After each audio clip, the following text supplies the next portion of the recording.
Hey everyone, my name is Shanice and welcome back to my channel. Today I want to talk about some books that I'd like to pick up between now and the end of summer, which is officially September 21st. So we have, as of today, when I'm making this video, we have 39 days left until autumn begins. Now, autumn is my favorite season. I struggle during the summer because I hate the heat. It's been really brutal where I am. It's been, you know, in the 90s, the hundreds, the high 80s. I've been roasting. It's been terrible. Sometimes my mood when it comes to reading is just not good. I am too unwell from the heat to even like pick up a book.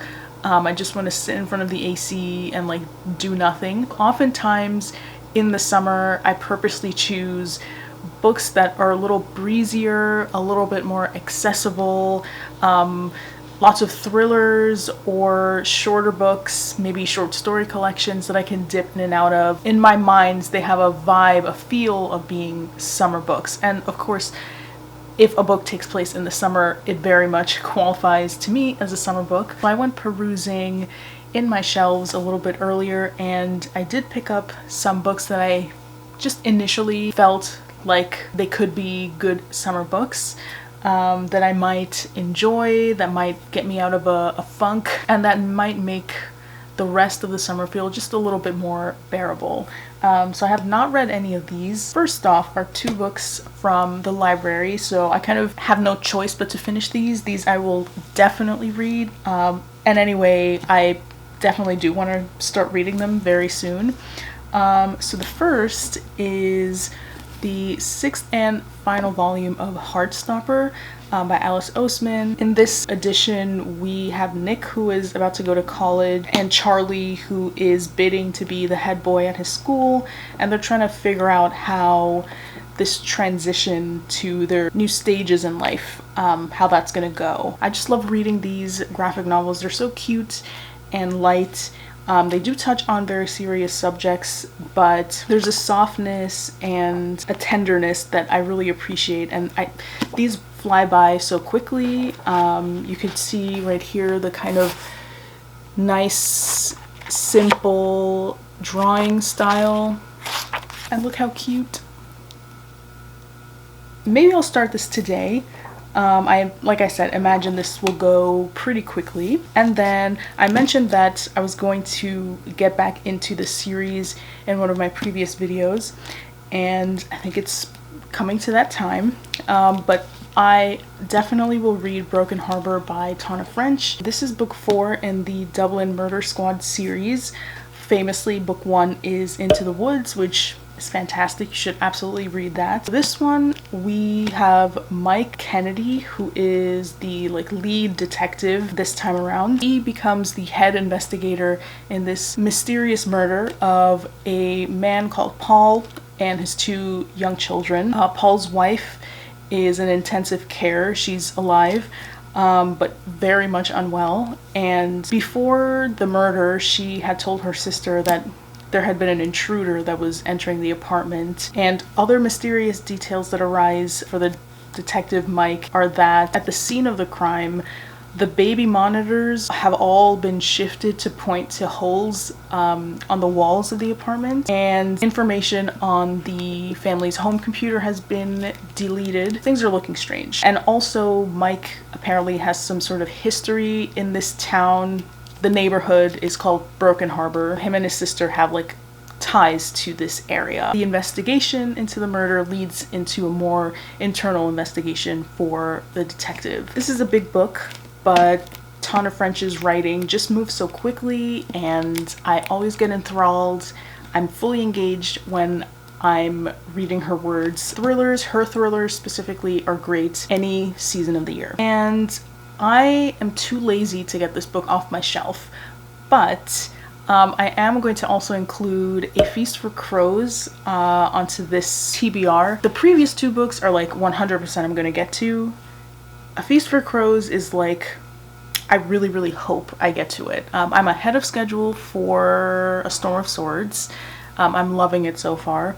And I kind of just want to dive right into the next book. It is buried on my shelf, but I promise you I have it. And kind of like thrillers, I feel like fantasies, any world where you could just forget about our own reality and just fully dive into, for me, is like a personal vacation. If you can't actually go somewhere to travel, traveling to fictional worlds is another way to do it. As for the other books that I found as I was looking through my shelves, one is a book that I recently bought actually, and it's called Dogs of Summer. It's by Andrea Abreu, and she is from the Canary Island. From what I read online, this has been compared to My Brilliant Friend, which I love. Also, Blue is the Warmest Color. I haven't read the graphic novel, but I adore the movie. It's one of my favorites. Our 10-year-old main character here is kind of slowly becoming obsessed with this other girl, Izora. Izora is revered by the boys in school and the adults love her. So there's a little bit of jealousy, obsession, but also admiration for Izora. It's definitely giving me Lenu Lila vibes. The narrator is more like Lenu, and I'm guessing Izora is kind of like Lila, just has this intrinsic charm that draws everyone to her that nobody can explain, and that you can try to mimic, but you just can't really succeed in the same way. This is like a coming of age. It seems to be really poetic, and the poetry is interspersed with more colloquial Canary Island slang and music, and it takes place in the heat of summer. Like a lot of coming of age stories, the main character and also Izora, they want to escape their small town and see the world. I'm hoping this is unflinchingly honest, like My Brilliant Friends, like the entire Neapolitan Quartet. If it is, this might become a favorite. Now, these next 2 are also explicitly summer books.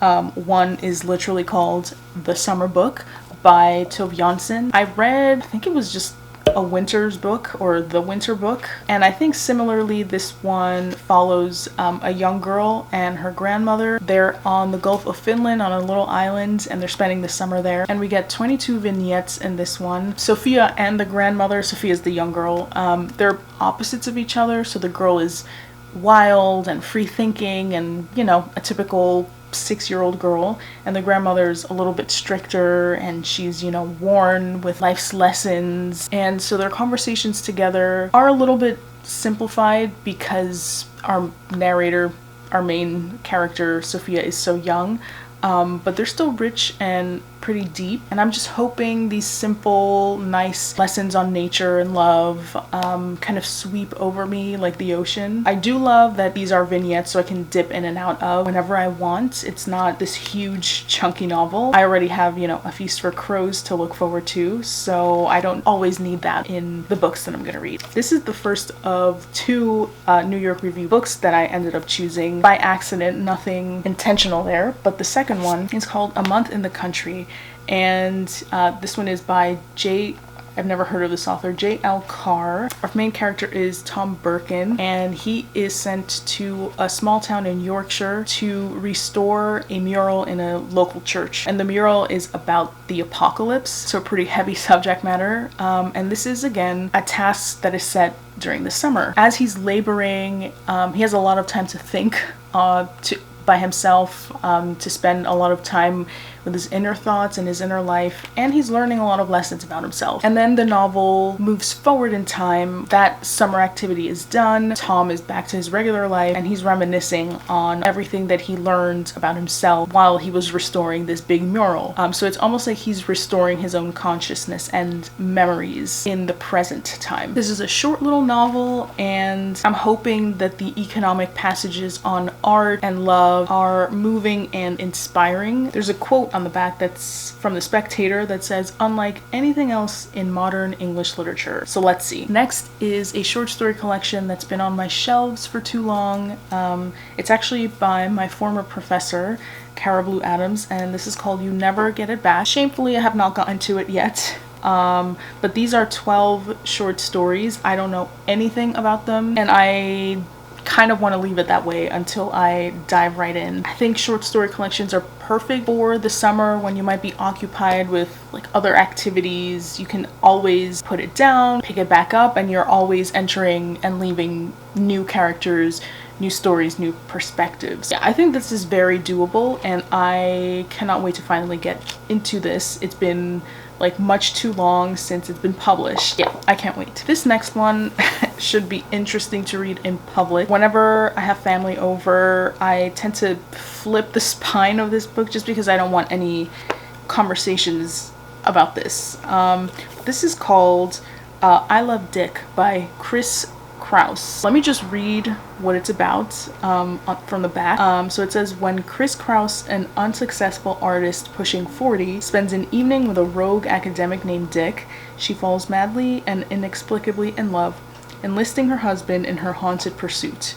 Dick proposes a kind of game between them, but when he fails to answer their letters, Chris continues alone, transforming an adolescent infatuation into a new form of philosophy.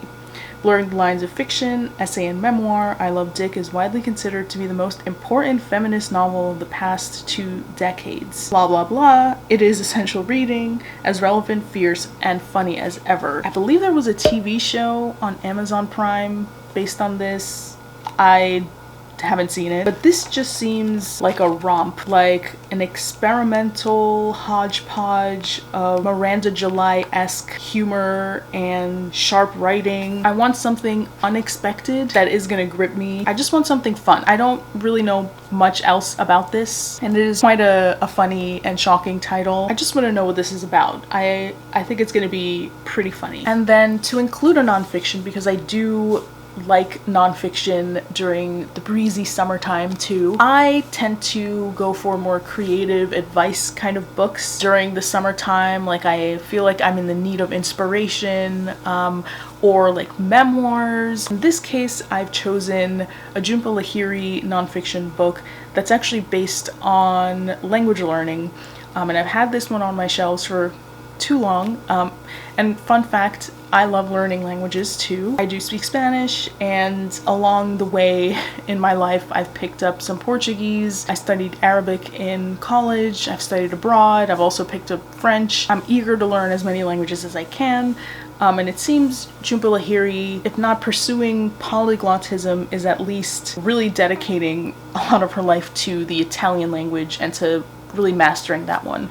So I want to try to read In Other Words, and this is sort of a memoir about how Lahiri chose Italian as a second language to learn, or a third language to learn. I think she speaks Bengali maybe, but it's her thinking through how she came to her choice and what it's taught her, because yes, learning languages, it does kind of change something in your brain. It's a really fulfilling expansion of knowledge. I loved her book, Translating Myself and Others.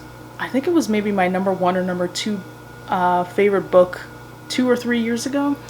And so I love the way she writes fiction or nonfiction, but especially about languages and translation, and how she was translating even before she really knew she was translating. I find that really fascinating. And I have the bilingual edition. I would love to one day learn Italian, but I'm just gonna stick to the English half of the bilingual edition. But it's good to have the Italian option if in the future someday I do speak Italian. I'm gonna keep it to those books. Looking at the pile right here, minus A Feast for Crows and In Other Words, because they're on the same really tightly packed shelf, I don't want to touch them.